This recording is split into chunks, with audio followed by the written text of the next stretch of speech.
नमस्कार दोस्तों, स्वागत है आपका हमारे चैनल। दोस्तों, भाद्रपद मास की शुक्ल पक्ष की तृतीया को हरतालिका तीज का त्योहार मनाया जाता है। इस दिन सुहागन महिलाएं पति की लंबी उम्र के लिए व्रत रखती हैं। अब तो सुनते हैं हरतालिका तीज की व्रत कथा। दोस्तों, हरियाली तीज व्रत कथा के अनुसार शिव जी ने माता पार्वती को इस व्रत के बारे में विस्तार पूर्वक समझाया था। माँ गौरा ने माता पार्वती के रूप में हिमालय के घर जन्म लिया था। बचपन से ही माता पार्वती भगवान शिव को वर के रूप में पाना चाहती थी और उसके लिए उन्होंने कठोर तप किया।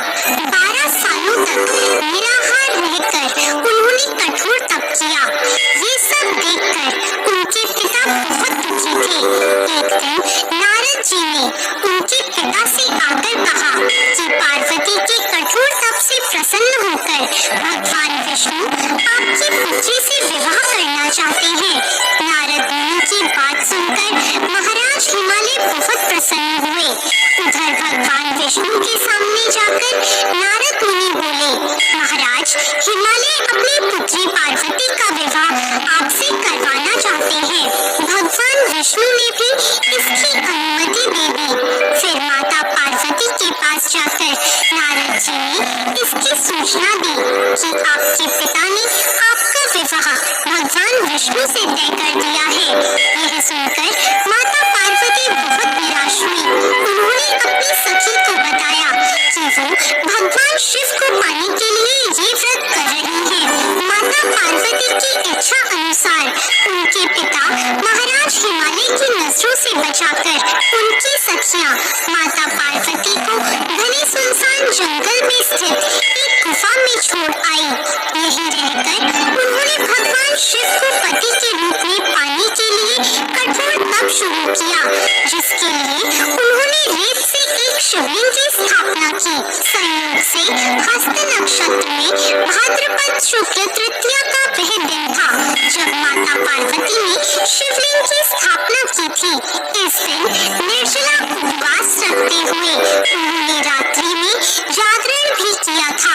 उनके कठोर तप से भगवान शिव प्रसन्न हुए और माता पार्वती को उनकी मनोकामना पूर्ण होने का वरदान दिया।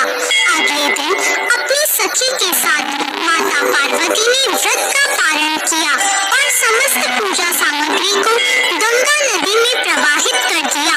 उधर माता पार्वती के पिता भगवान विष्णु को अपनी बेटी से विवाह करने का वचन दिए जाने के बाद पुत्री के घर छोड़ देने से व्याकुल थे। वह माता पार्वती को ढूंढते हुए उस स्थान तक जा पहुँचे जहाँ माता पार्वती थी। इसके बाद माता पार्वती ने उन्हें अपना घर छोड़ देने का कारण बताया और भगवान शिव से विवाह करने का अपना संकल्प और भगवान शिव द्वारा मिले वरदान के बारे में भी बताया।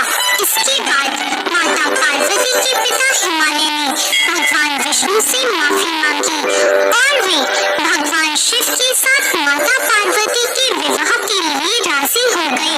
कुछ समय बाद उन्होंने माता पार्वती का विवाह भगवान शिव के साथ पूरे विधि विधान पूर्वक करवा दिया। मान्यता है कि इस दिन जो महिलाएं विधि विधान पूर्वक और पूर्ण निष्ठा से इस व्रत को करती हैं, वे मन चाहे वर को प्राप्त करती हैं। साथ ही यह पर्व दाम्पत्य जीवन में खुशी बरकरार रखने के उद्देश्य से भी मनाया जाता